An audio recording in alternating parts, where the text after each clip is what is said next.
Buenas noches.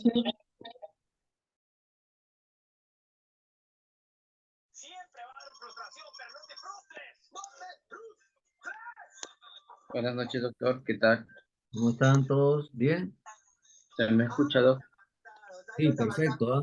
Se te escucha perfecto. Avanzadas. Estoy segunda, pero la idea es estar primera. Segunda etapa en la que ya tenemos que remontar. Mira, acá el capitán, que ya no es capitán porque ya terminó su novela, estaba al final y está subido. El Matías está ahí, sí, pisando los salones. Y yo, atenta a los dos. ¡Ayúdame! Cristian, ya te compartí confitrión para que puedas compartir pantalla. Ahorita voy a, por favor, Está viendo. vamos, Es una carrera contra el tiempo.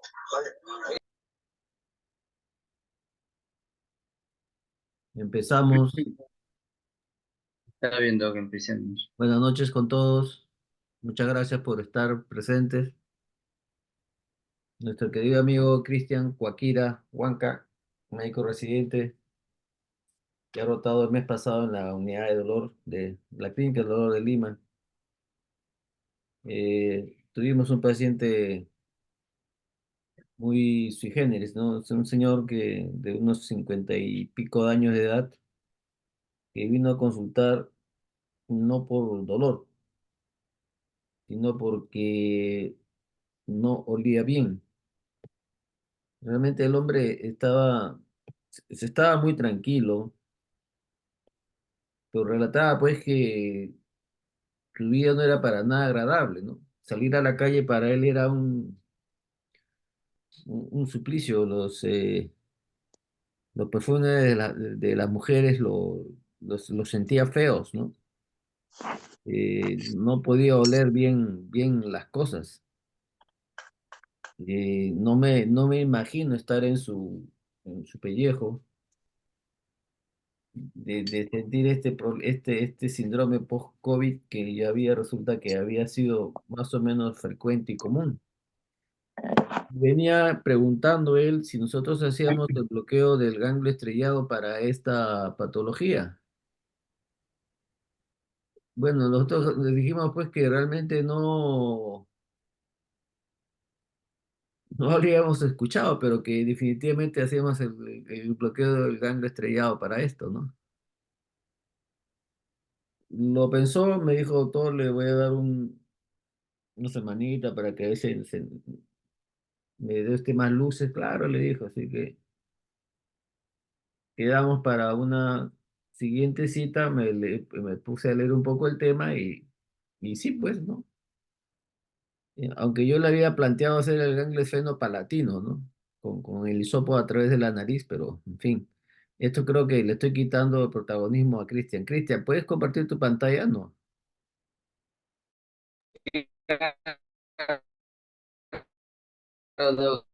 Me da permiso, autorización para compartirlo. Ya estás como coanfitrión, sí puedes compartir. A ver, voy a intentar.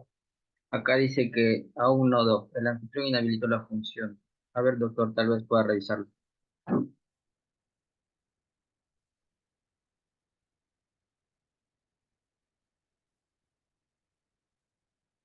Ya, te voy a hacer anfitrión, ya, porque parece como coanfitrión no.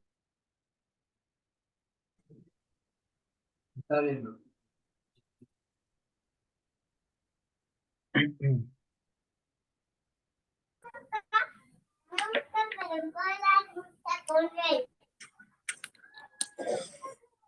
Cristian, creo que ya puedes compartir. Sí, ya se puede. Me comentan, por favor, si es Sí, se ve la que pantalla, se ve la pantalla. logro- Capoeira, então, o berimbau, Por trompete, favor, tabaco, por apaguen sus audios. pandeiro, guitarra, dança e cachiche. Verdadeiro ou falso?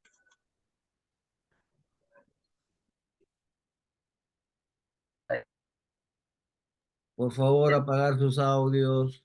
Cristian, puedes empezar cuando quieras.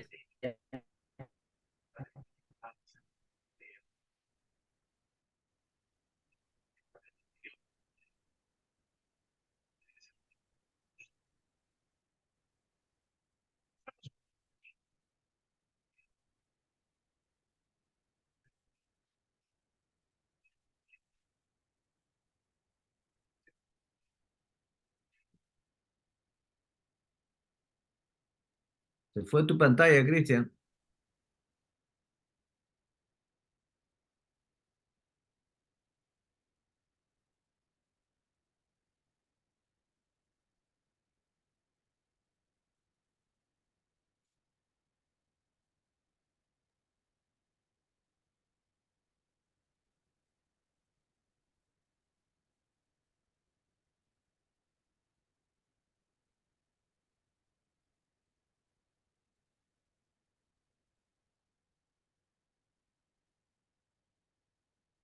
Algo ha apretado Cristian que se ha salido del... no, tiene que volver a entrar al grupo.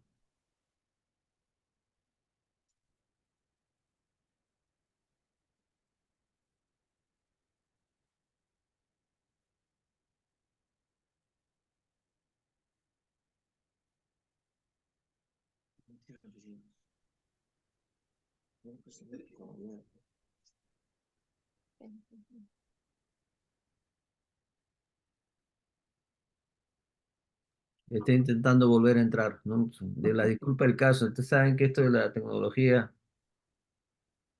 realmente nos acerca a todos, pero tiene sus cosas, ¿no? Él está teniendo dificultades para ingresar otra vez.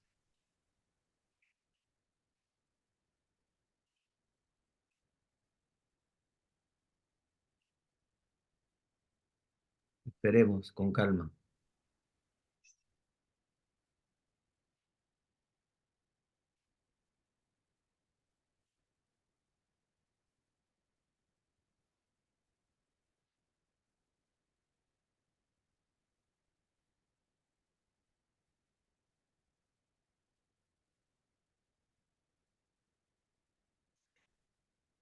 Disculpen, ya volví a entrar.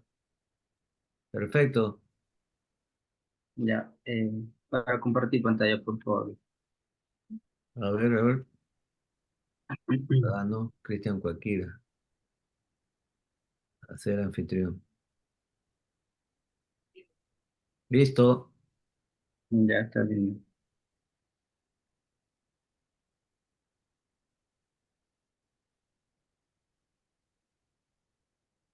Bueno, el tema a abordar esta noche es pues el manejo, el abordaje olfatoria post-COVID-19.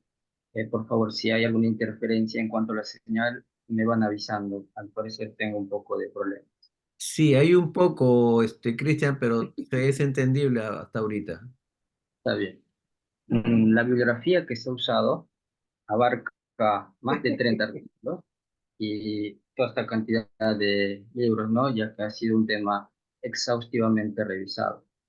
Ha habido un par o tres casos durante ese mes en la Clínica del Dolor de Lima. En el caso que se me ha asignado, era una paciente mujer pediátrica, 15-16 años, que tuvo COVID-19 hace más de un año y medio, pero le quedó una secuela, ¿no? Que era la parosmia y disgeusia. Esta niña mencionaba que todo lo que olía y lo que comía le sabía mal, le sabía quemado o podrido, afectando obviamente a nivel nutricional. Estos síntomas fueron tratados inicialmente de manera convencional, pero sin alguna mejora aparente, ¿no? Entonces, por ser muy persistente, la sintomatología es donde acude a la clínica, ¿no? No me logra, Empecemos si me logra, hijo, si no logra, entiende. un Por favor, favor, el audio, no, por no favor, golpees. que puedan Ándale, apagar. Por favor, sus audios, por favor. En cuanto a la fisiología de la olfacción, sabemos, ¿no? Que el bulbo olfatorio está pues a nivel cerca a lo que es la lámina cribosa del etmoides en la región de la pituitaria amarilla, que está superior al cornete superior de las fosas nasales, ¿no? Obviamente tiene función de identificar alimentos, escapar de peligros, incluso aparearse, ¿no? La disfunción de este sistema lo vamos a conocer hoy mediante sus síntomas, cómo evoluciona, cuáles son las posibles causas, cómo se relaciona el COVID ante este y qué métodos podemos usar para la facilitación de la recuperación de este sentido. Como vemos, a nivel histológico, aquí tengo el puntero, este epitelio olfatorio es pseudoestratificado, no es una sola capa celular, el cual cuenta con tanto neuronas receptoras olfatorias en amarillo, sus células de sustento estarían representados en los poco. Bueno, anatómicamente y fisiológicamente nosotros contamos con 10 millones de neuronas receptoras olfatorias a nivel del epitelio olfativo. Estas neuronas tienen la cualidad de ser neuronas bipolares, ¿no? Con axones amielínicos o poco mielinizados. La forma en que recepcionan o transducen el olor hacia el sistema nervioso central es mediante receptores. Yo me salí así la reina toda. Hola, un favor, los audios. Pueden apagar su... Con los más Por respeto, favor, por pueden favor. silenciar su... Es que sabes que, Cristian, tú tendrías que silenciarlo. Tú tienes el comando para silenciarlo. Ah, ya. Le voy a llamar a mi Bien. pata más.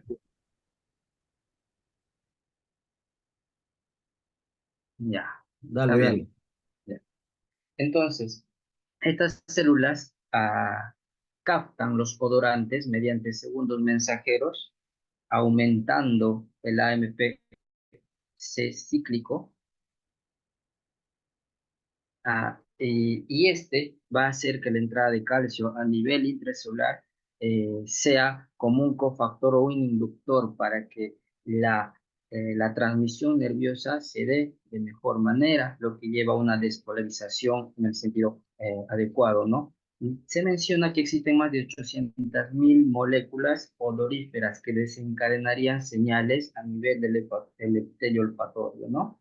Histológicamente también tenemos el componente de las células de este epitelio olfatorio. Las más importantes que están en lila son las neuronas receptoras olfatorias, las neuronas en sí, y las demás neuronas vienen a ser, las demás células vienen a ser sus células de sostén, ya sean células sustentaculares, glándula de Bowman, que está acá con el puntero, células con microvellosidades y demás.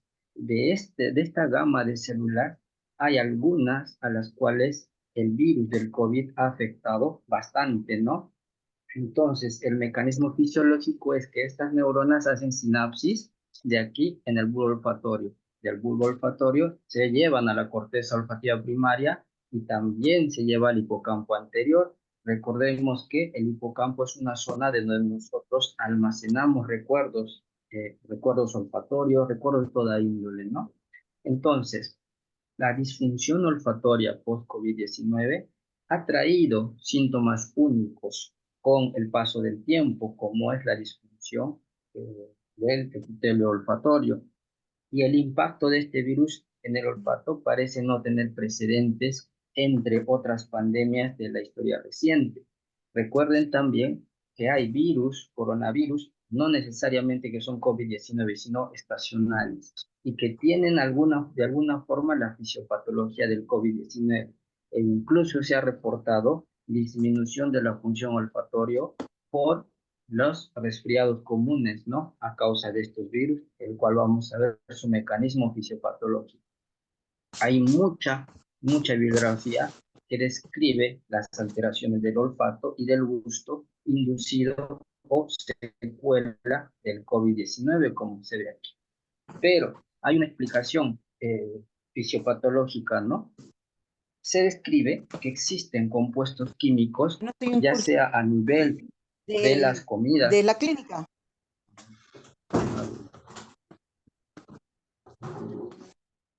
Mira.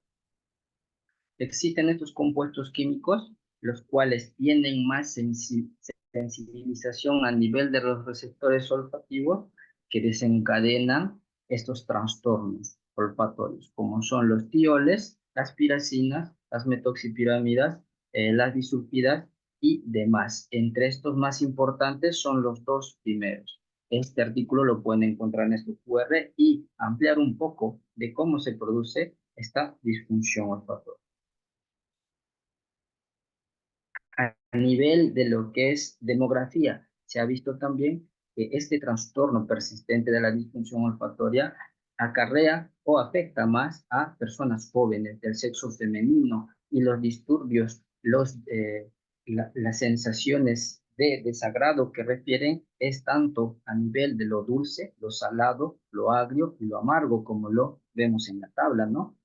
Entonces, esta disfunción olfativa tiene diferencias genéticas, afecta a mujeres jóvenes con rasgos de países occidentales. La prevalencia puede ser superior al 50%. La disfunción olfativa lo vamos a disgregar en diferentes términos, como es la anosmia, que es la falta total del olfato, la hiposmia, el sentido de este reducido, la fantosmia, que quiere decir que se siente olores cuando realmente no existen, ¿no? Y el tema a tratar de hoy es la parosmia, que es el sentido olfativo distorsionado de lo normal. Como les comentaba, también las enfermedades postvirales convencionales dan en cierto grado un olor distorsionado y la mayoría de pacientes suele decir que este olor es semejante al humo, olor a quemado, olor a gasolina. Entonces, aquí hay una breve tabla donde vemos cómo este epitelio olfativo, al ser afectado por el COVID mediante su proteína spike y mediante los receptores de lo que es angiotensina 2, ciertas células de este componente del epitelio son afectadas. ¿Y quiénes son las más afectadas en sí? Son estas células de verde, que son las células sustentaculares. Estas células son las encargadas o tienen la función de nutrir y proveer de ATP a la neurona receptora olfatoria que se va a encargar netamente de traducir o señalizar los olores hacia el sistema nervioso central. Entonces, el COVID invade regiones neuronales definidas e incluye incluso al bulbo olfatorio, ganglios del trigémino, y puede migrar al sistema nervioso central mediante esta neurolipina 1, que es una glicoproteína transmembrana. Entonces, el cuerpo, nuestro cuerpo, va a responder de cierta manera para protegerse. Va a ser un mecanismo de tanto sea una respuesta autónoma celular o no celular, con este fin de que se va a proteger el sistema nervioso central ante una noxa exterior, para que este virus no llegue a afectar al componente central. Como hemos visto, en el componente autónomo celular, se ha visto en neuroimagen y en histología que ha habido daño a nivel del bulbo olfatorio. Y cuando estas células receptoras per se del bulbo olfatorio se dañan, ya no pueden regenerarse. Las que sí pueden regenerarse son sus células de sostén, que son las sustentaculares. Tiene el componente no autónomo celular, cabe resaltar la rinosinusitis crónica, la cual se ha visto que tiene infiltración de células inmunes, locales y demás, ¿no? Entonces, este artículo que nos menciona cuáles son los conocimientos de los mecanismos de disfunción olfatoria por COVID y da a tallar que los compuestos químicos de cierta índole a menudo desencadenan alteración del olfato. Como ya les había comentado, hay ciertos compuestos químicos que desencadenan esto. A nivel de las cepas de los tipos de COVID-19, ¿no? Hemos visto que la cepa o la variante Omicron tiene menos daño o repercute menos sobre la afección olfativa. Y se trata de relacionar que mientras más grave fue el inicio de los síntomas del COVID, más tiempo ha estado con la enfermedad o incluso el paciente llegó a estar en UCI, el tiempo en recuperar esta disfunción olfativa también es mayor. Incluso se ha reportado que hay disfunción olfativa 11 o 18 meses después. No solo con parosmia, sino también fantosmia o hiposmia. O sea, en general, la función olfativa se ve afectada de acuerdo al grado de COVID que haya presentado este paciente. Y de acá tenemos que llevarnos que la variante Omicron ha sido la que menos daño ha generado, sobre todo a nivel del sistema olfativo. A nivel, eh, lo que es laboratorial, se han generado, se han hecho organoides cerebrales y se les ha expuesto el virus a estos organoides. ¿Y qué se ha visto? Que las células infectadas mostraban un suministro mayor de oxígeno, generando hiperoxia y generando hipoxia a las células contiguas a este. Y por estos dos mecanismos se dañaba la célula. Un ambiente hipóxico las debilitaba y causaban su apoptosis. O sea, tanto las células que eran afectadas como las células contiguas se veían repercutidas patológicamente con esta infección del COVID, ¿no? Y estos compuestos químicos que les había mencionado, miren cuáles son, ¿no? En qué alimentos están presentes. Por favor. Compuestos químicos que están presentes en la cebolla, en las carnes, sobre todo fritas, y en el café. Estos alimentos, sobre todo, contienen esos compuestos químicos que desencadenan esas percepciones alteradas del olor, ¿no? Más específicamente.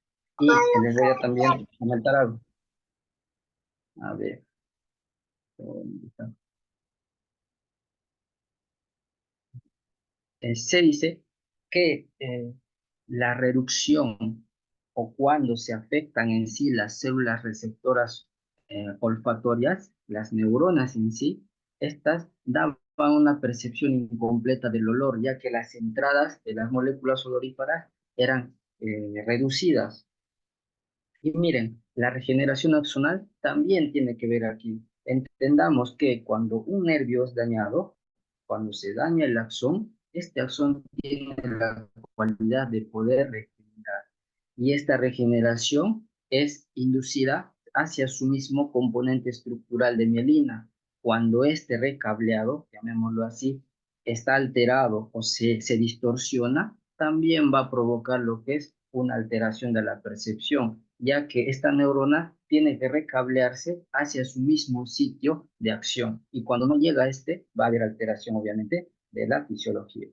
Entonces, la parosmia, como les dije, se va a agrupar estructuralmente en 4 tipos de elementos o compuestos químicos, los cuales desencadenan más lo que son estos olores desagradables para las personas. A la cabeza, los tioles. ¿Y en qué alimentos están? Cebolla, carne, carnes asadas y café.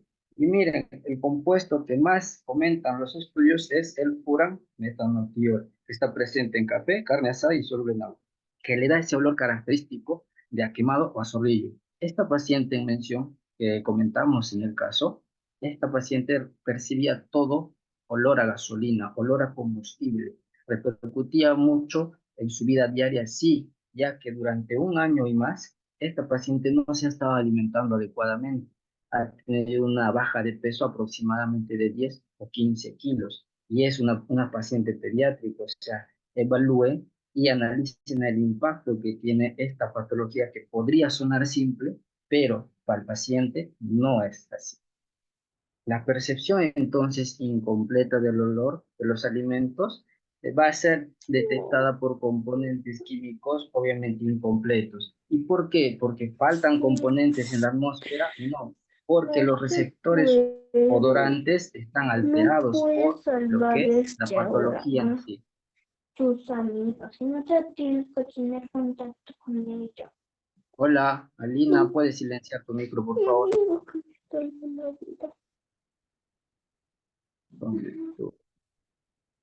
Ya no está Chucky. Ya, bueno, continuando. Si este mecanismo se explica para darme lo que es el concepto de parosmia, existe un interrogante. ¿Cómo podemos explicar la fantosmia? ¿Qué es sentir un olor que no existe? Según estos estudios no tienen una explicación aún a esta respuesta, ¿no? Por lo complejo que es este sistema. Entonces, entrando ya al tratamiento, donde repercute en esta área, tanto farmacológicamente como intervencionista, vamos a detallar cada uno de estos aspectos.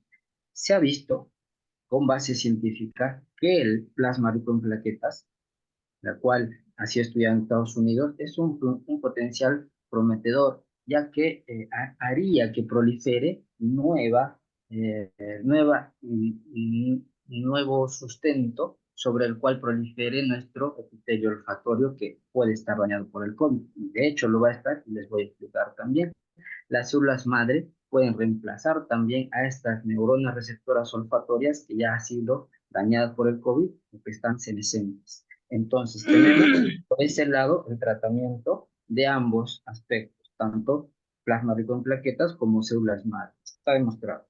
Lo que hacen bastante hincapié todos los estudios, realmente, y lo que tiene significancia estadística, es sobre el entrenamiento olfativo. Y esta paciente en mención del caso clínico ya lo realizó, pero quizás no lo realizó como debe ser y el tiempo prudente. Dice que la influencia positiva de inhalación de componentes químicos va a repercutir en la mejora de la olfacción. Y esto se basa en la hipótesis del prisma olfativo. ¿Cómo es esta hipótesis? Se hace que el paciente huela ciertos aceites esenciales, los 4 que muestro aquí, tanto aceites esenciales del limón, de eucalipto, de clavo y de rosa. En eso consiste el prisma olfativo. ¿Y cómo se hace? Se hace dentro de los 12 meses de efectivo trastorno. Hola, Alina, ¿puedes silenciar por favor tu audio? Gracias. ¿Cómo se hace este entrenamiento olfatorio? Se hace 2 veces al día, de 15 a 20 segundos por cada olor. Esto va en un sentido común. Imagínense que uno quiere entrenar para ser catador, ya sea de perfumes o tal vez catador de ciertas bebidas alcohólicas. Uno tiene que entrenarse y este entrenamiento olfativo es parte de ello. Miren los 4 aceites esenciales. Y esto lo demuestra, ¿no? La base científica nos dice que el entrenamiento olfativo puede facilitar la recuperación del volumen de la materia gris en el sistema límbico y en el tálamo del cerebro. Aumentar entonces la variedad de tipos de odorante va a condicionar que ciertos grupos etarios se vean beneficiados. Tanto en los niños va a disminuir el umbral de concentración para detectar los olores. Y en los ancianos o en los pacientes adultos mayores va a retrasar la disminución del sentido del olfato, que por la vejez es natural que se pierda poco a poco. Y en las personas sanas mejorarían la sensibilidad olfativa. Entonces, es una herramienta de utilidad el entrenamiento olfatorio para mejorar la disfunción olfativa por el COVID o de otra índole. Y la considera, según la mayoría de estudios, la intervención de primera línea, el entrenamiento olfativo.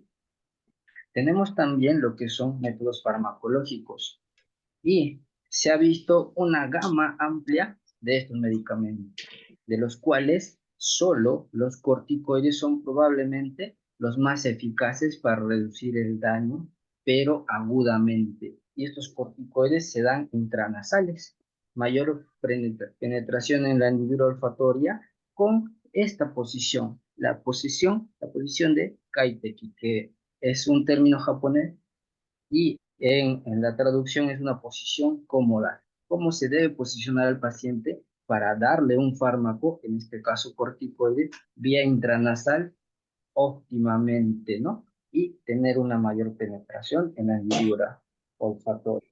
La mayoría de todos estos fármacos sigue siendo incierta. Le dan cierto beneficio a los corticoides, pero no se olviden que el entrenamiento olfativo viene a ser el de primera línea.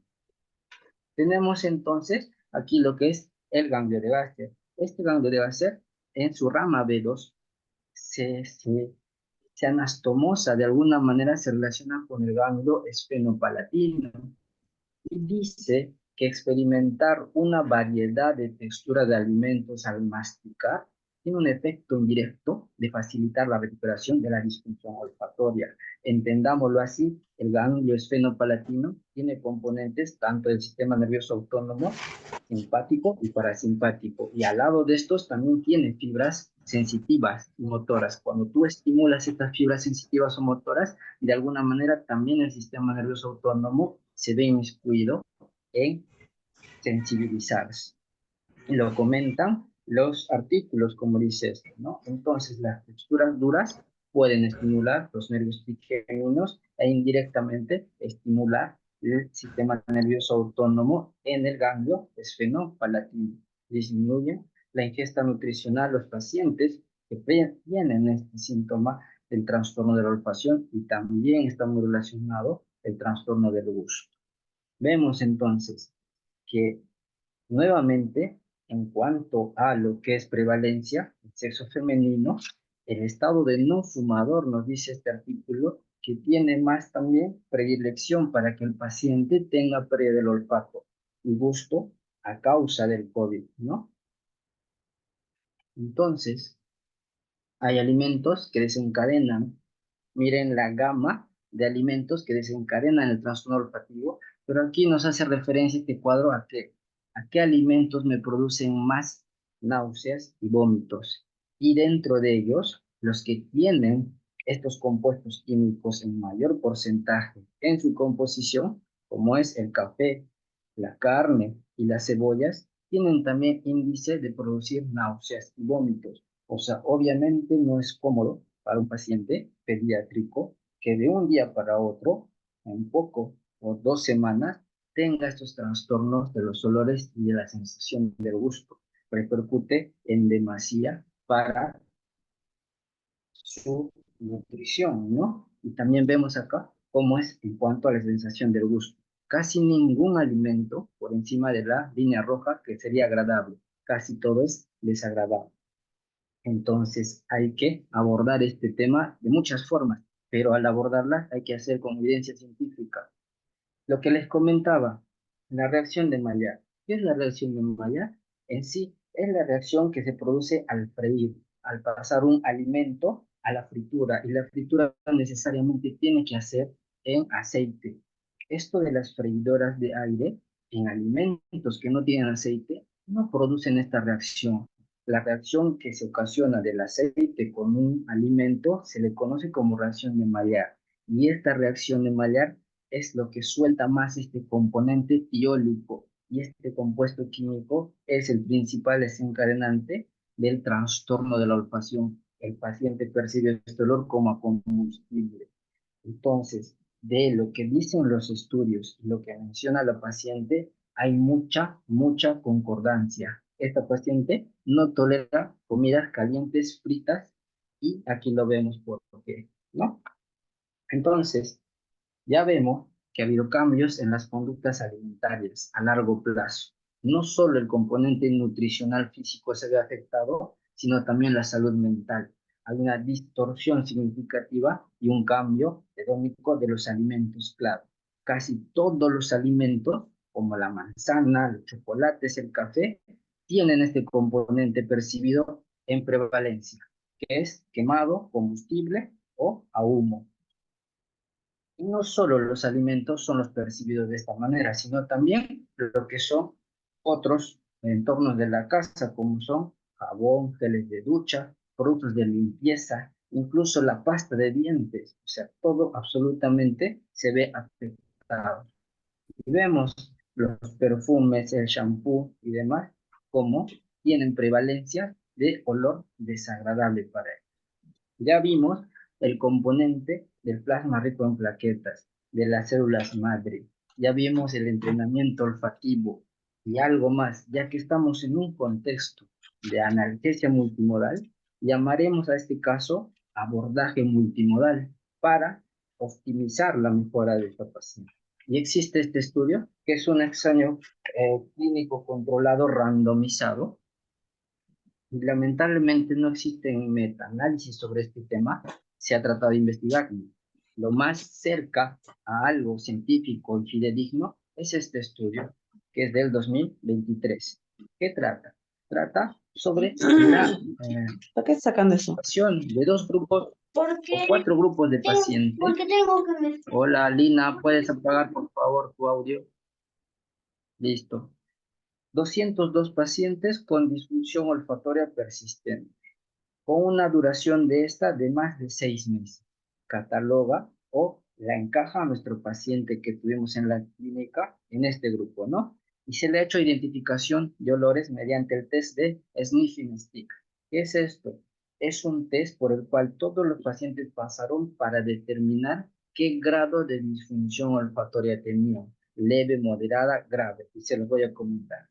Y le daban, aparte de lo que es el entrenamiento olfatorio, estaba coadyuvado de cierto fármaco, que era el palmitoiletanolamida más litonina. ¿Qué es el palmitoiletanolamida? Es un ácido o una amida de ácido graso endógeno y tiene actividad de detener los agentes proinflamatorios, modulando la actividad enzimática responsable de la degradación del cannabinoide. O sea, pacientes que tengan alergia a corticoides o a AINES y que tengan dolor crónico, este fármaco puede ser de gran utilidad, ¿sí? Y su otro componente, la lutolina, es un flavonoide, más que todo es un antioxidante, captor de radicales libres. La asociación de estos dos fármacos más el entrenamiento olfativo en este estudio ha tenido grandes resultados. Y veamos que este fármaco ya está siendo producido por cadenas farmacológicas grandes. Te dicen aquí el palmitoiletanolamida y el tratamiento del dolor crónico. Una revisión sistemática ha demostrado su utilidad en el tratamiento de dolor neuropático inflamatorio. Sugieren que este fármaco es un tratamiento eficaz y bien controlado, ¿no? Vemos entonces, en cuanto al estudio que les decía, se han hecho de estos 202 pacientes 4 grupos de control. Y que tenían que hacer estos 4 grupos de control. Uno era sometido a entrenamiento olfatorio más un placebo. El otro grupo, el entrenamiento olfatorio más la dosificación de este fármaco. El tercer grupo, la dosificación de este fármaco una vez al día. Y el cuarto grupo, este fármaco lo consumía 2 veces al día. De estos 4 grupos, vamos a ver cómo han resultado. Entonces, te dice que todos los pacientes complementaron o terminaron el examen, el estudio sin efectos adversos a los 90 días. El tratamiento diario de este fármaco era vía oral. Consistía en el palmitoiletanolamida, 700 miligramos, más litonina en 70 miligramos. Dosis única, 5 minutos o 10 minutos antes del desayuno. Ahí está el estudio. Y el entrenamiento olfatorio era, como les había dicho, con 4 aceites esenciales. Y cómo se administraban 3 veces al día, 6 minutos cada sesión. Oler un olor durante 4 o 6 segundos, luego de 40 segundos una relajación y pasaban o procedían con el siguiente aceite, ¿no? ¿Y qué se ha visto? El 89% de la terapia combinada ha tenido mejoría en lo que era la olfacción y el 36% solo ha mejorado en cuanto al entrenamiento olfativo y placebo. Entonces, este fármaco se asocia a mejora de este síntoma. Y aquí vemos ese test de ese que son 16 olores comunes de base, los cuales son sometidos a la percepción del paciente. Si ellos podían oler más de 14, se les catalogaba como normales, de 7 a 13 hiposmia y menor de 7 anosmia. Aquí están los 4 grupos de los cuales les comentaba. Y miren, sobre todo, el entrenamiento olfatorio más la administración del palmitoiletanolamida ha tenido gran resultado con la mejora de la percepción de los olores, al menos en un puntaje de 3, según esta tabla del SSS. Entonces, vemos que este entrenamiento olfativo tiene formas, tiene maneras adecuadas de hacerlo y está respaldado científicamente en estos 4 estudios. Como conclusión, debemos decir que exponer repetidamente a olores al paciente promueve cambios adaptativos, un nuevo recableado o una neurogénesis óptima incluso, ¿no? Hay un fortalecimiento sináptico, aumenta la conectividad neuronal, la formación de nuevas conexiones. Y te decía que este fármaco, el palimetilethanolamida, reduce la inflamación incluso en el bulbo olfatorio y permite la maduración y crecimiento normal de neuronas inmaduras. Entonces, pasando a otro aspecto, en donde vemos un metaanálisis que nos dice 123 referencias únicas que hablan acerca de la disfunción olfativa por COVID, que nos dicen que el entrenamiento olfativo estructurado con aceites esenciales es adecuada y la evidencia limitada relacionada con los corticoides nasales. Hasta ahorita, para este tipo de patología, está siendo lo recomendado, ¿no? Y siempre hay que recordar al paciente que deben estar preparados para la posibilidad de síntomas persistentes durante años. ¿Y esto por qué? Lo vamos a ver ahora. Miren, comentarles que la paromia predice la recuperación en aspecto de ciertas cualidades en el paciente. Y esto es netamente a raíz del daño neuronal que les voy a comentar.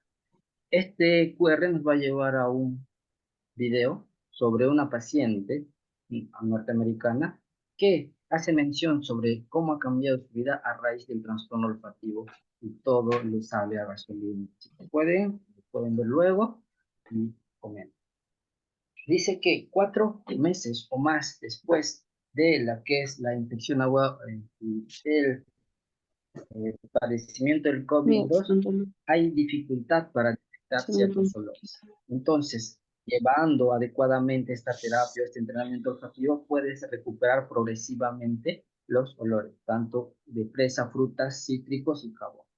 En esta paciente se correlaciona bastante, ya que ella suele tolerar más lo que son frutas, lo que son bebidas frías, cosas frías.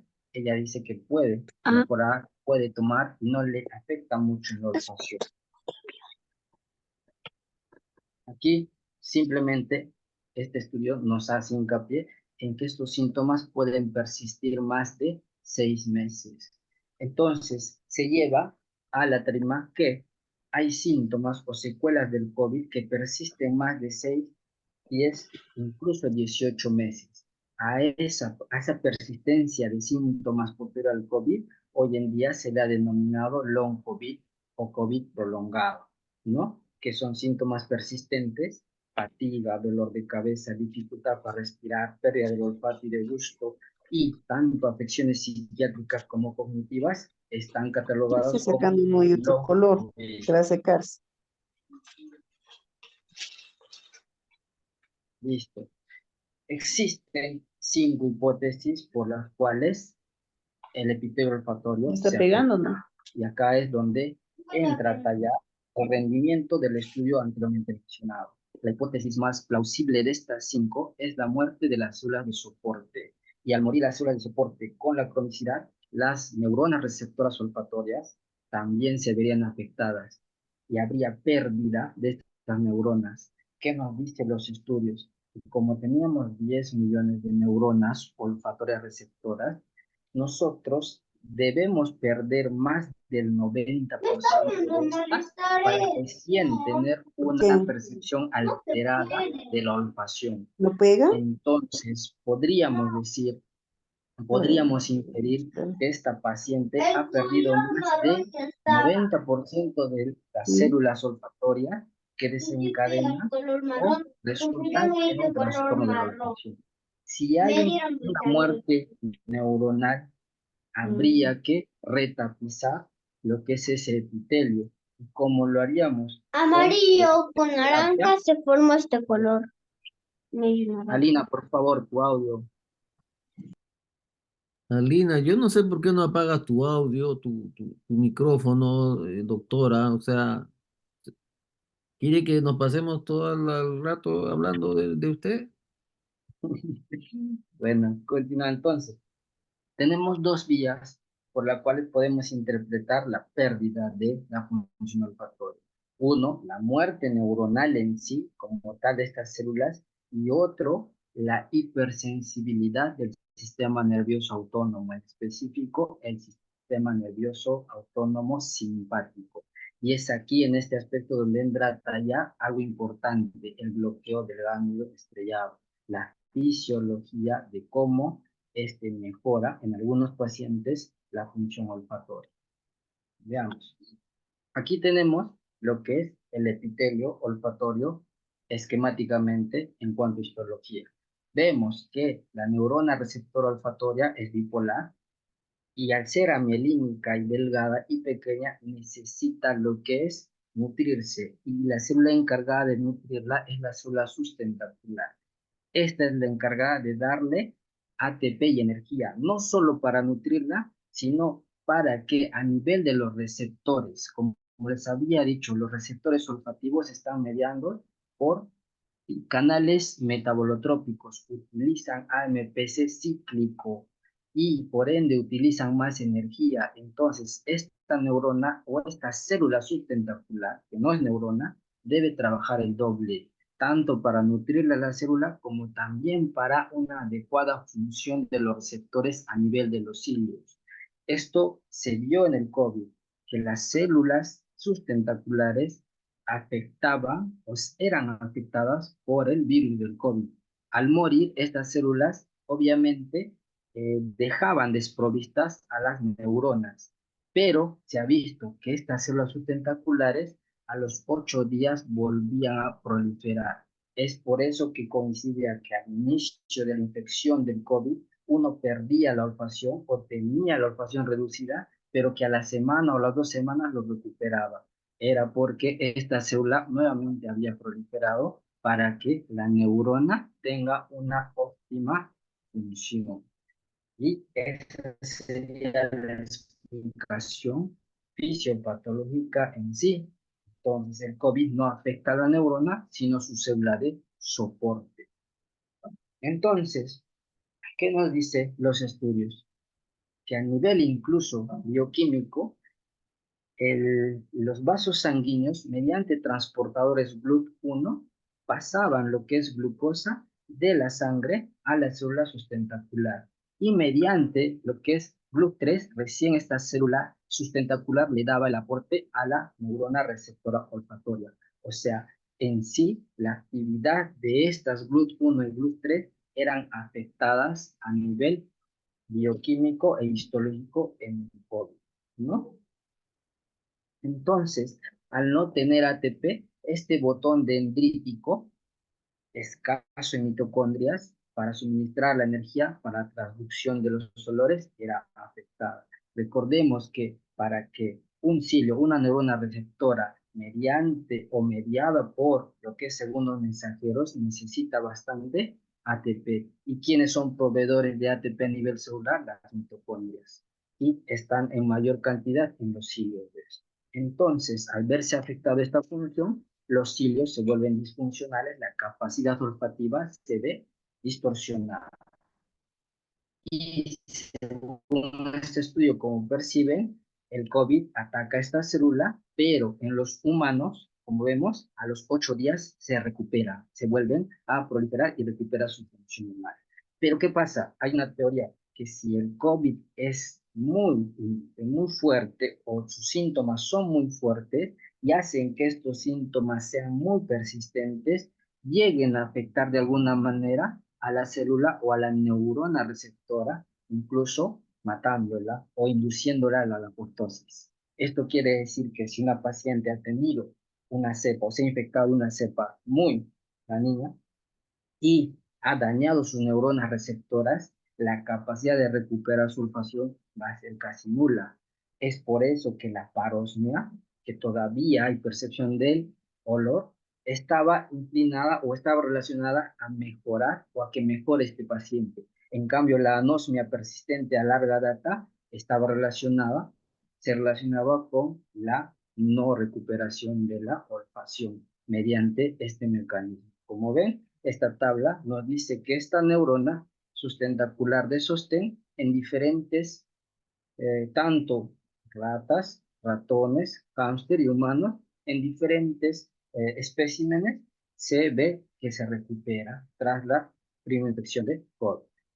Entonces, no solo el COVID es la que me daña, también lo que es un trastorno olfatorio. También se ha visto fármacos. En los hipertiroideos, el metimazol también se ha relacionado que tiene una toxina que destruye las células sustentaculares.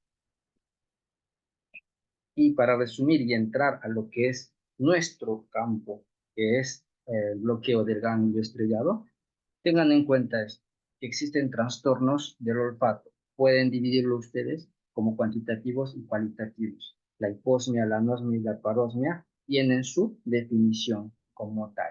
Igualmente del gusto.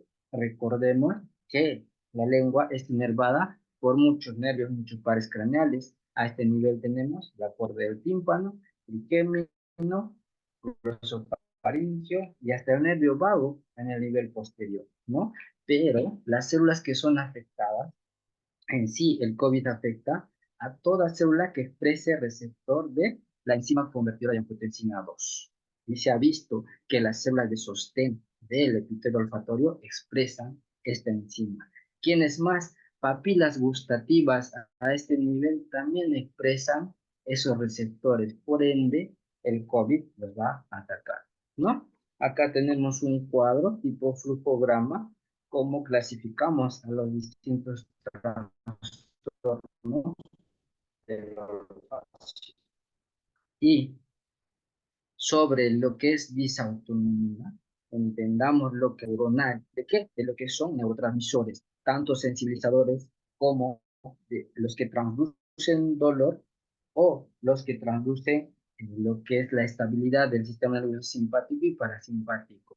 Dice que los neurotransmisores que median estos deben estar en un equilibrio constante.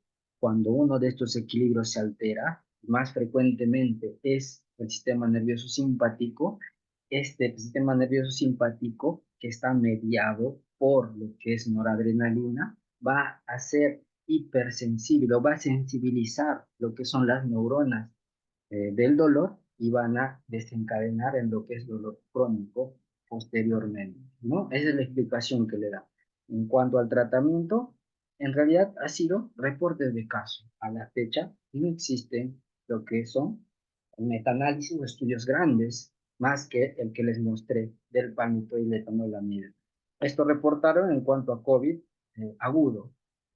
¿Qué hay sobre la gabapentina? También sí tiene cierta utilidad en lo que es el tratamiento de COVID y lo que es la disfunción olfativa, pero no es estadísticamente significativo.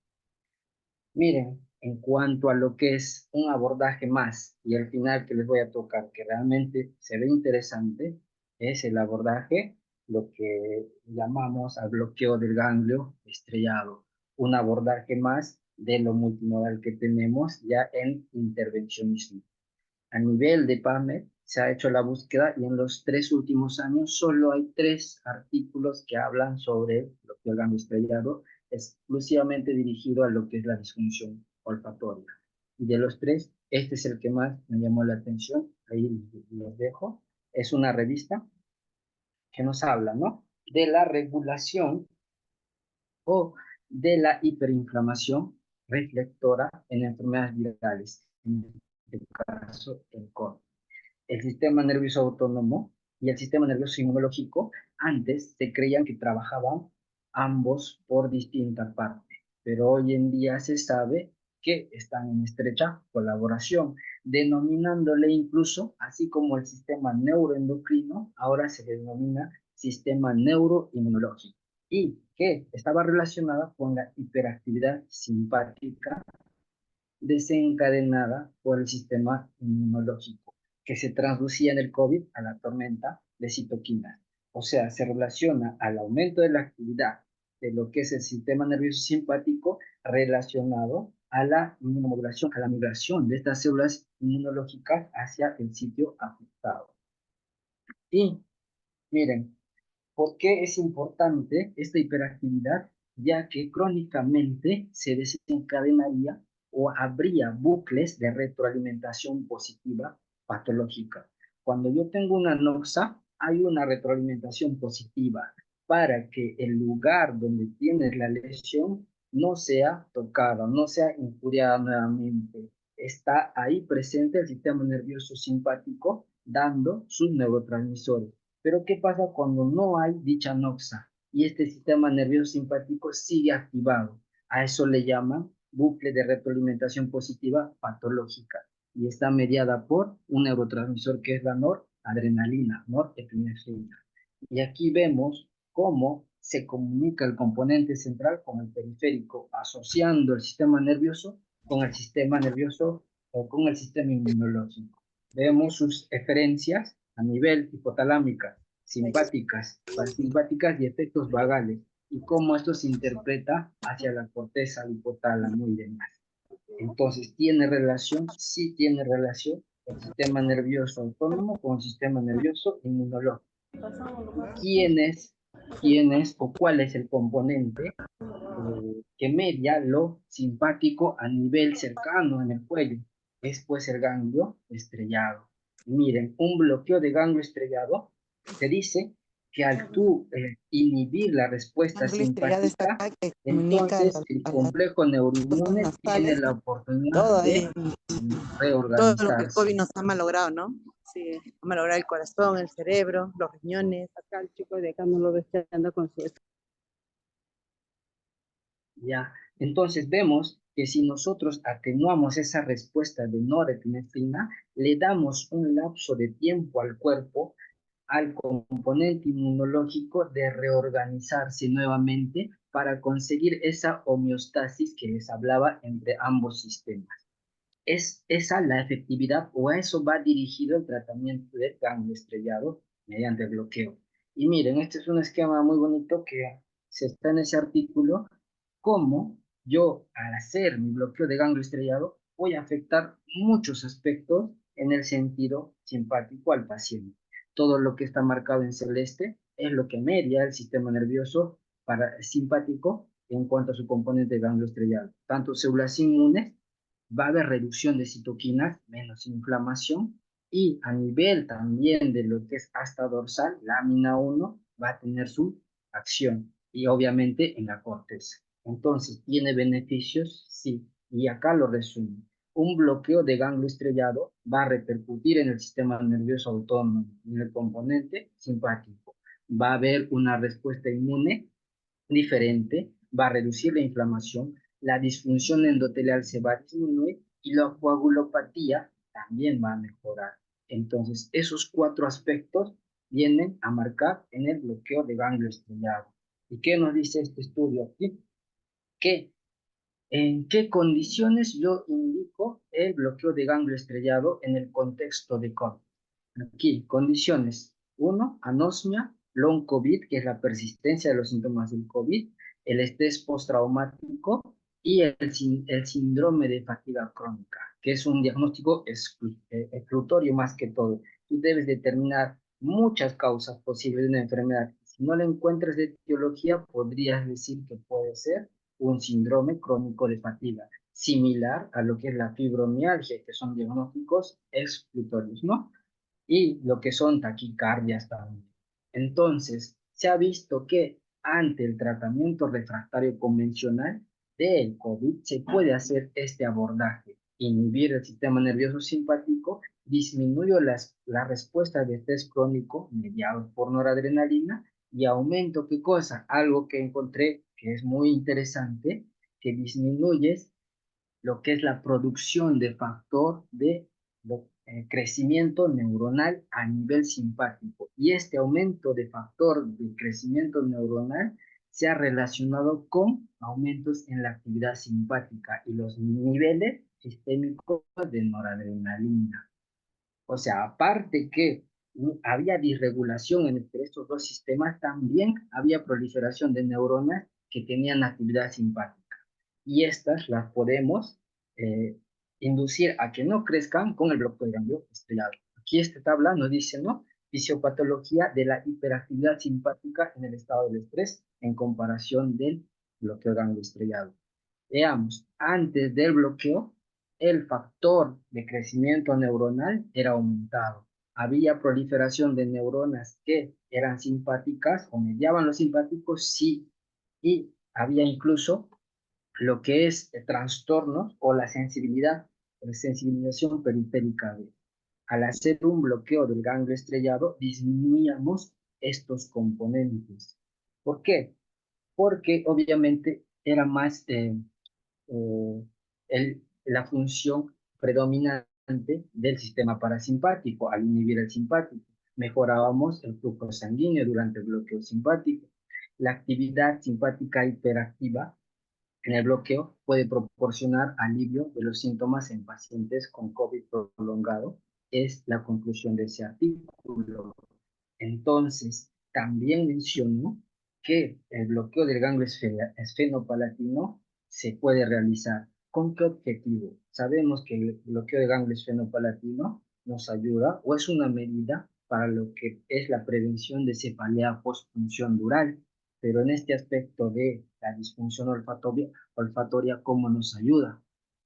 Se dice que en la cronicidad de la presencia de este síntoma, tanto el componente simpático como parasimpático se han visto afectados.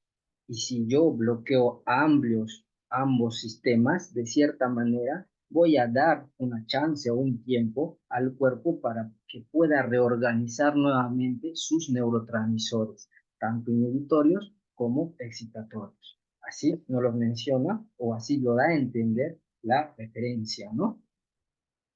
Y también el ganglio esfenopalatino está relacionado con la atenuación de la sobrecarga simpática. Aumenta el flujo sanguíneo cerebral, obviamente, y puede proporcionar una eliminación adicional de metabolitos tóxicos. Esto a nivel de lo que es el líquido cefalorraquídeo, ya que el líquido cefalorraquídeo va a tener como una de sus funciones también detoxificar todo lo que es el encéfalo. Y entiendan que el COVID, tanto como las secuelas que ha dejado, tienen gran importancia en que en la hiperinflamación, tanto aguda como crónica. Entonces, si yo de raíz puedo mediar o puedo modular esta interacción, puedo ayudarle al paciente para que tenga mejor sustrato para reorganizar sus células, tanto a nivel simpático parasimpático como también a nivel estructural del bulbo olfatorio. Y este artículo que nos dice que el síndrome post-COVID, que hoy lo conocemos como long COVID, está implicado tanto en el sistema nervioso autónomo, expresado ¿por qué? Por disautonomía. Ya les había dicho que la disautonomía, la disregulación de estos dos componentes. ¿Y que han usado en este estudio? Procaína, un anestésico local tipo este, en el ganglio estriado. ¿Cuánto? Al 0.5%, 5 mililitros. ¿Cómo lo han hecho? 3 veces durante 3 meses, una sola vez al mes. En sus bases teóricas, ¿qué nos menciona este artículo? Que hay una reducción de la actividad de los celulares, natural killer, hay disminución de las citoquinas inflamatorias, sobre todo interleuquina 4, 8 y 6, disminución de la coagulopatía, los circuitos de realimentación positiva patológica también son reducidos. Entonces, traigo como conclusión que mejora muchas funciones, también la endotelial y la microcirculación. Al tener mayor función microcirculatoria, mejor función endotelial, a nivel del epitelio olfatorio, voy a tener también más sustrato o más nutrientes para que las células dañadas se regeneren. Esa idea debemos manejar. ¿Qué nos dice este artículo también en cuanto al bloqueo estrellado? Hay trastornos del gusto y de la secreción de saliva que persisten en el COVID hasta 8 o 10 meses.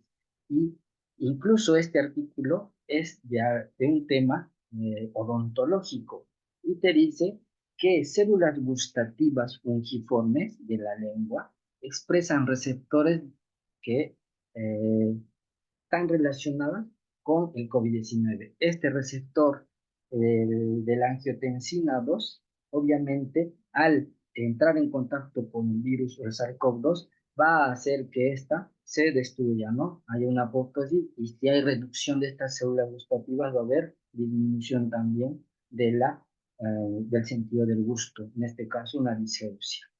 También menciona que la fatiga, el dolor de cabeza, el deterioro cognitivo, trastorno del gusto y olfato tienen una base fisiopatológica. ¿Y cuál es? La disautonomía. Entonces, la razón importante, una de las razones importantes para que estos síntomas persistan en cuanto al olfatorio, en cuanto al sentido del gusto, es la disautonomía.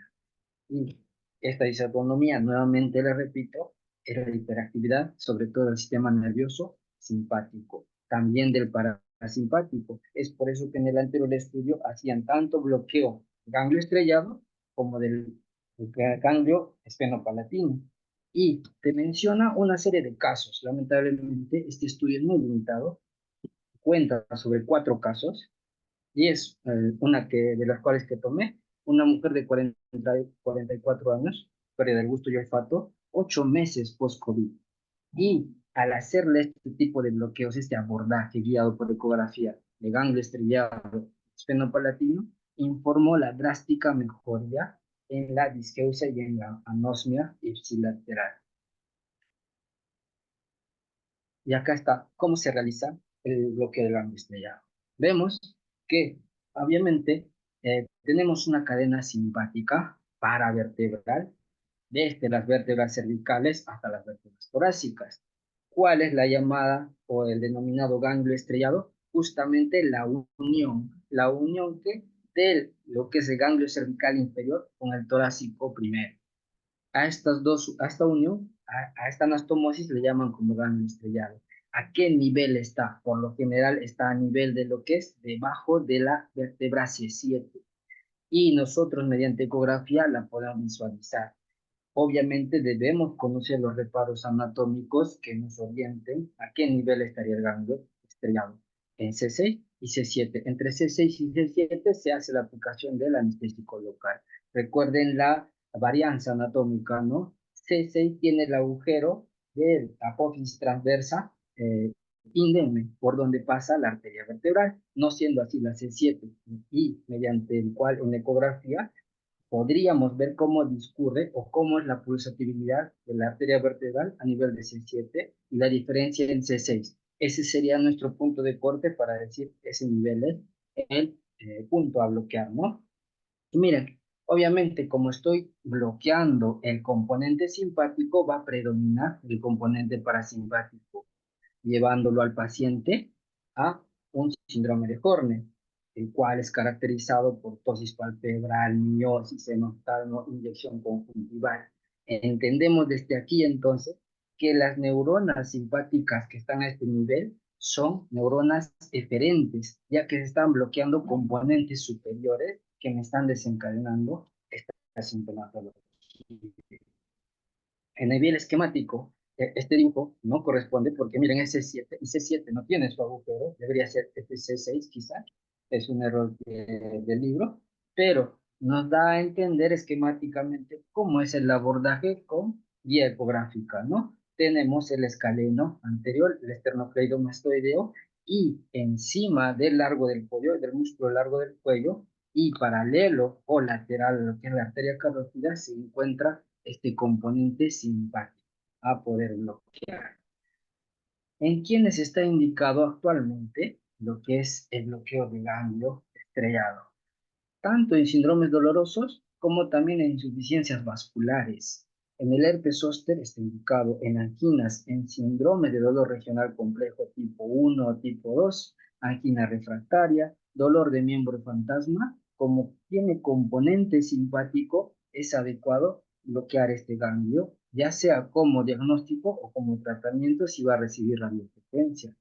En insuficiencias vasculares se usa bastante en hiperhidrosis, en síndrome de Raynaud, esclerodermia, congelaciones. Y esto es simplemente un análisis, ¿no? Si yo bloqueo el componente simpático, el parasimpático predomina y va a haber vasodilatación, la reperfusión, el riego sanguíneo en zonas distales va a mejorar. Más o menos esa es la idea. Y aquí esquemáticamente tenemos esta imagen, ¿no? De lo que es anestesia regional, cómo estaría ubicado zona anatómicamente el ganglio estrellado.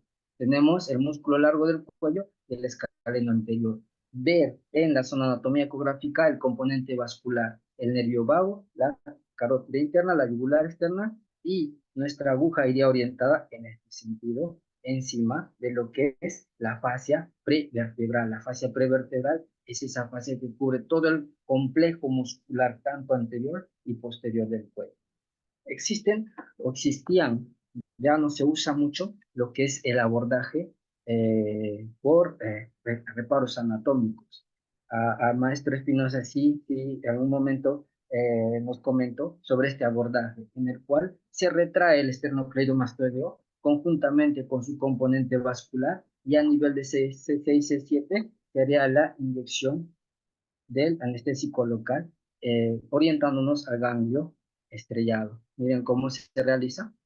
Y también hoy en día ya con la sonoanatomía ecográfica podemos también realizarlo con mayor éxito. Esto para disminuir lo que son las funciones inadvertidas, ¿no?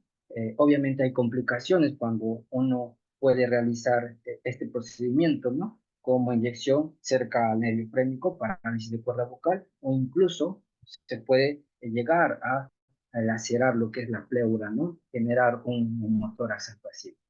Esta es una foto y el esquema de cómo se vería lateral y medialmente. Aquí está mi carótida y largo del cuello.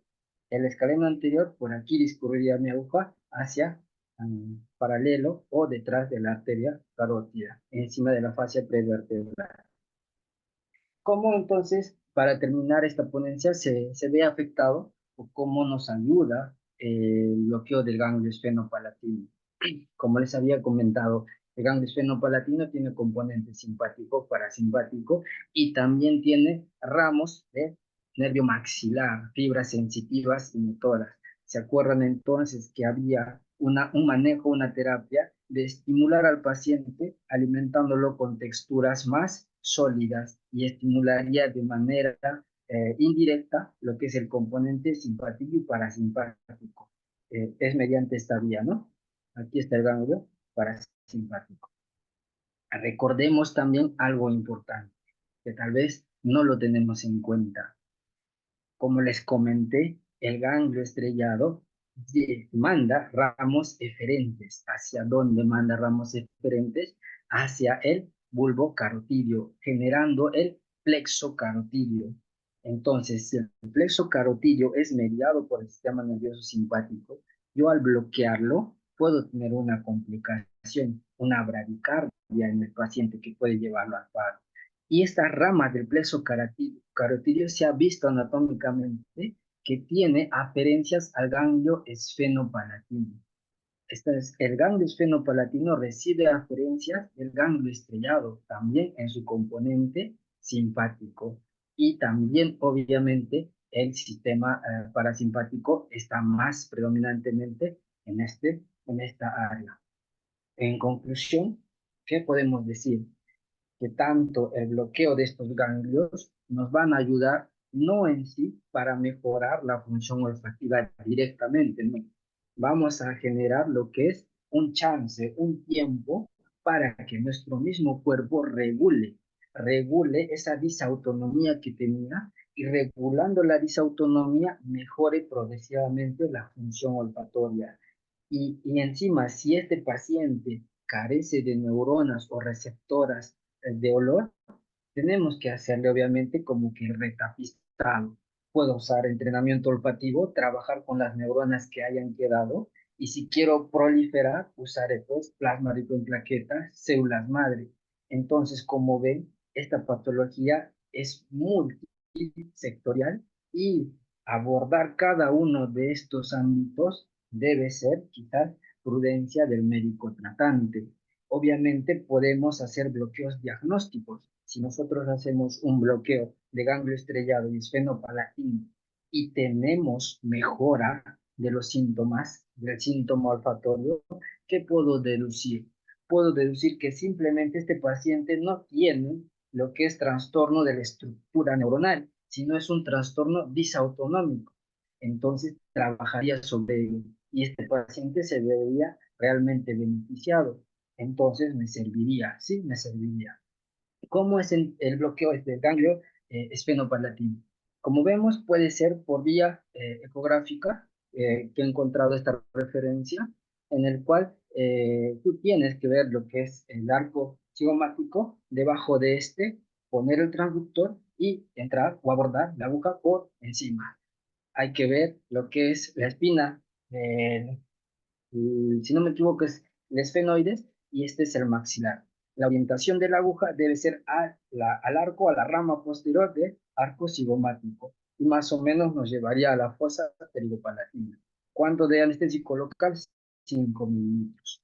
Otra opción menos invasiva y quizás más fácil o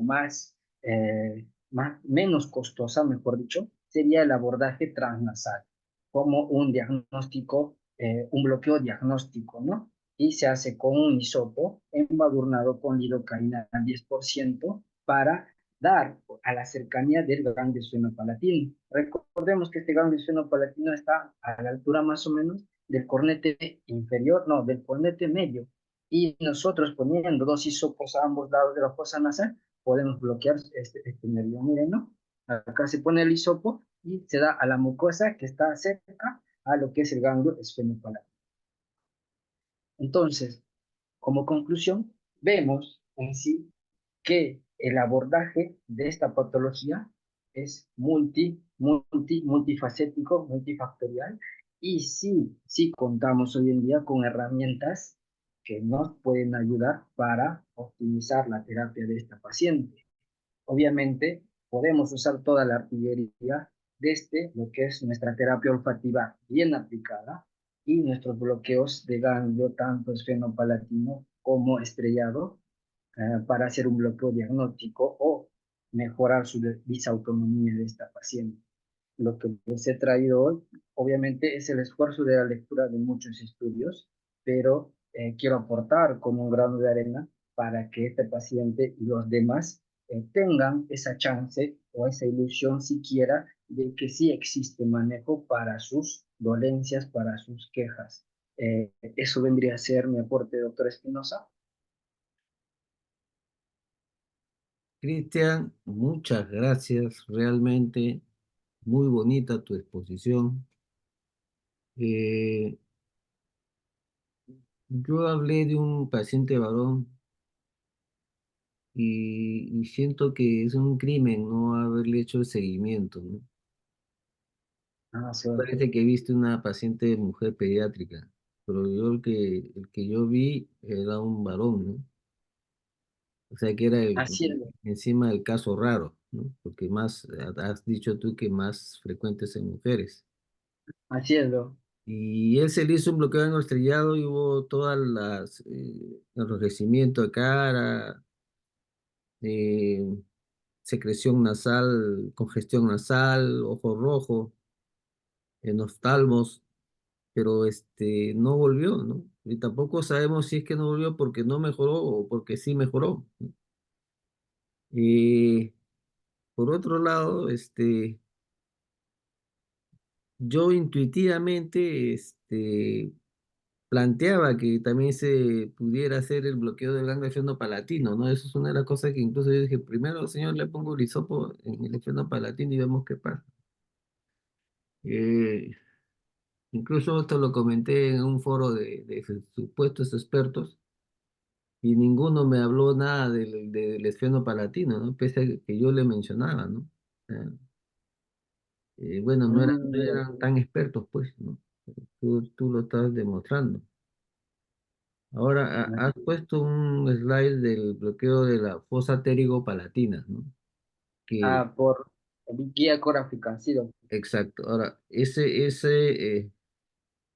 muy errático cuánto de volumen tendríamos que poner por esta fosa palatina para que un poco de ese líquido atraviese una fisura especial con un nombre específico y llegue al ganglio palatino, ¿no? No, usualmente yo lo utilizo para bloquear la rama B2, B1 y B3, B2 principalmente, aunque también dice que se bloquean ajá, acá, B1 y B, B2, doctor. Sí. sí, B2, ¿no? Pero también se han hecho estudios en este trabajo que han puesto contraste, han hecho el bloqueo, han puesto contraste y al tomar la radiografía aparece el contraste rodeando al nervio B1, B2 y B3, ¿no? O sea que no es el solo selectivo para B2, ¿no? Y lo utilizo bastante en pacientes con neuralgia del trigémino. Tengo mucho camote a este bloqueito. Este, yo creo que Así es, incluso doc. todo lo que estás diciendo, habiendo tanto COVID que hubo en nuestro país, yo creo que los otorrinos deben estar llenos de este tipo de pacientes y no los están refiriendo, ¿no? No lo O pueden sea, quizás abordar de tú, manera adecuada.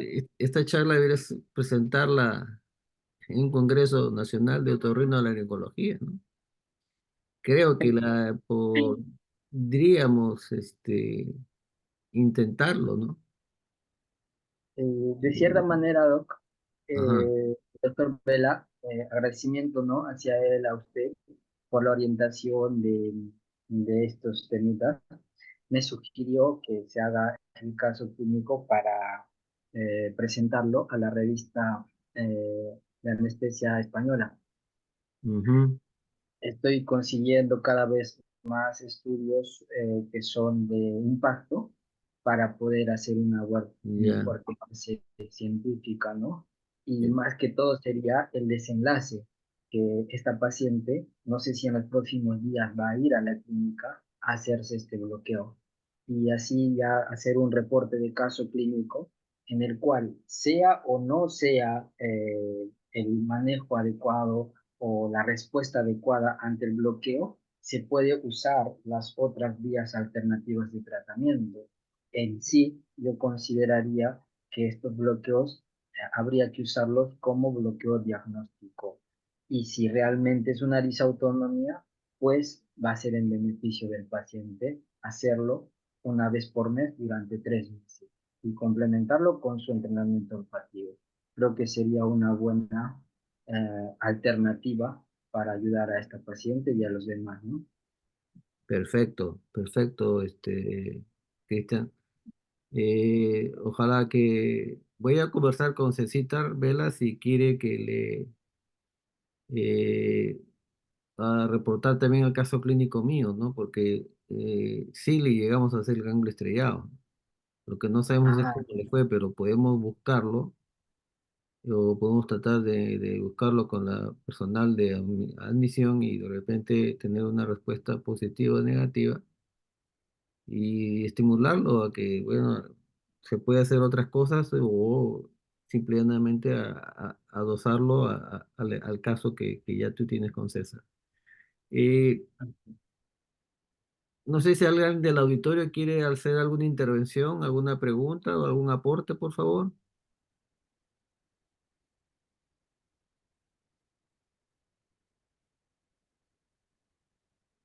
La disculpa de escaso con la doctorita que está con sus niños.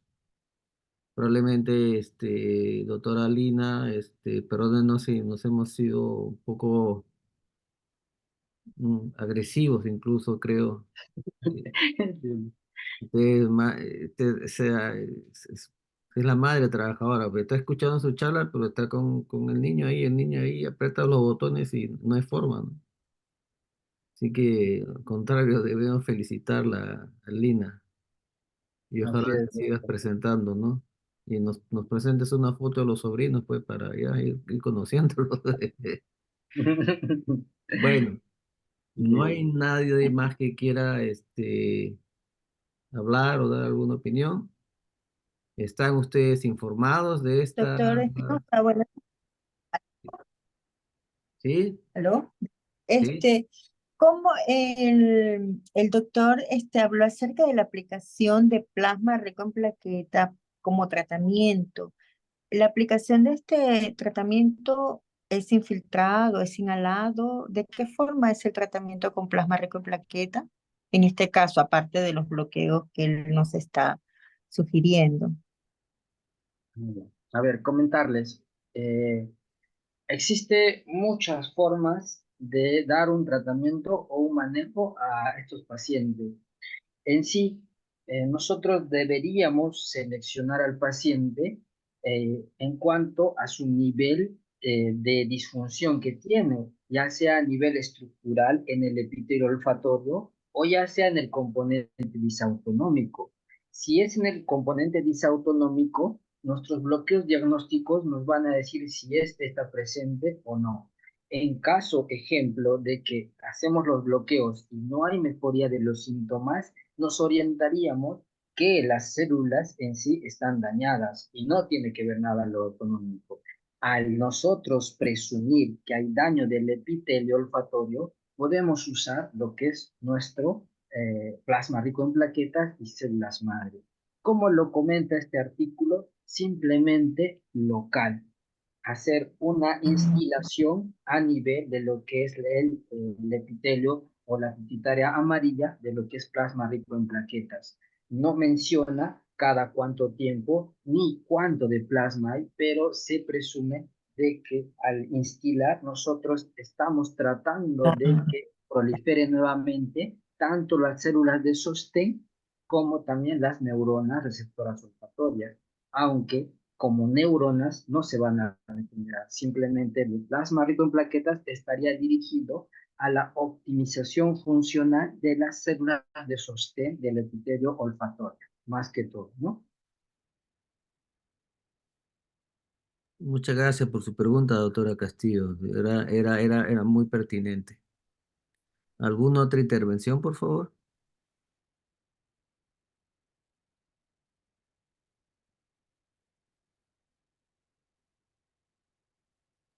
Cristian, y a todos los demás personas que nos han acompañado hoy día, muchas gracias. Y bueno, a seguir para adelante y sigue trabajando Cristian con el doctor César. Le voy a comentar de mi casito a ver si lo quiere incorporar al estudio.